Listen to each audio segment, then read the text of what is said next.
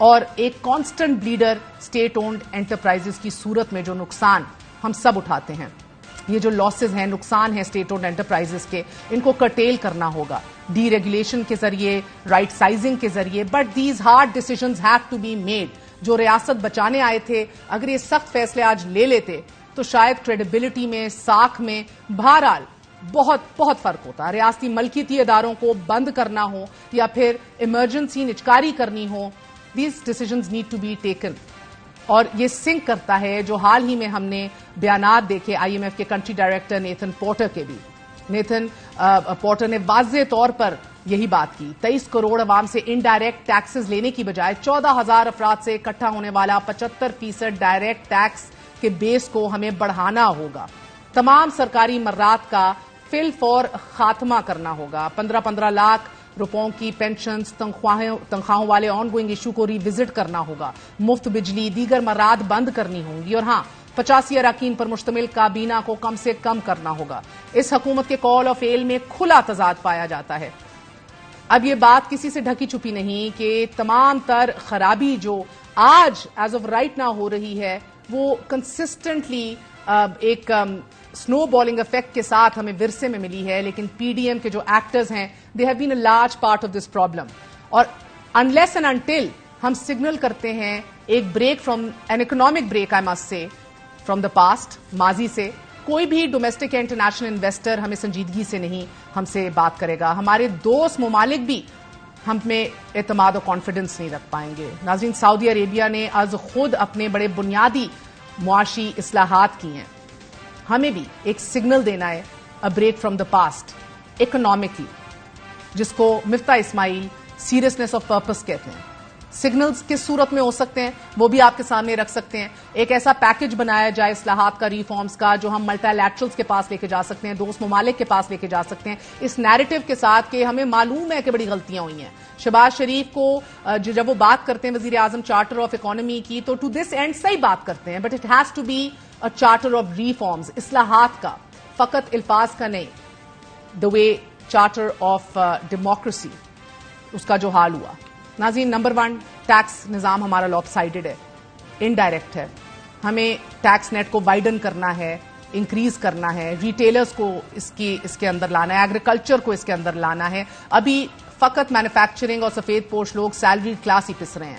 اور پھر پی O S system ہمیں نافذ کرنا ہے. شوکت ترین جو کام شروع کر کے گئے تھے، پولیٹیکل ڈفرنسز اسائڈ، اس کو منطقی انجام تک پہنچائیں، نہ دیکھیں اپنا پولیٹیکل ووٹ بینک. گورنمنٹ جی ایس ٹی تو مل جائے گا، مگر پی او ایس سسٹم نافذ العمل کرنے کے بعد حکومت کو یہ بھی پتا ہوگا کہ کون سا ریٹیلر کتنے پیسے کما رہا ہے، کتنا ریونیو بنا رہا ہے. اگلا قدم ہوگا کہ 1% ان کے اوپر لگایا جائے، ٹرن اوور کے اوپر، city by city, government by every government should continue this.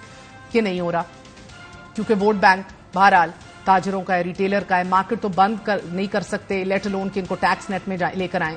دوسری اہم چیز اس پیکج کا حصہ ہو سکتا ہے دا شارٹیسٹ یا شورسٹ وے غربت مٹانے کے لیے، گروتھ کو کک سٹارٹ کرنے کے لیے. ہمارے گروتھ انجنز جو ہیں، S M E, small and medium enterprises اور ایگریکلچر، ان میں ٹیکہ انویسٹمنٹ کا براہ راست لگایا جائے.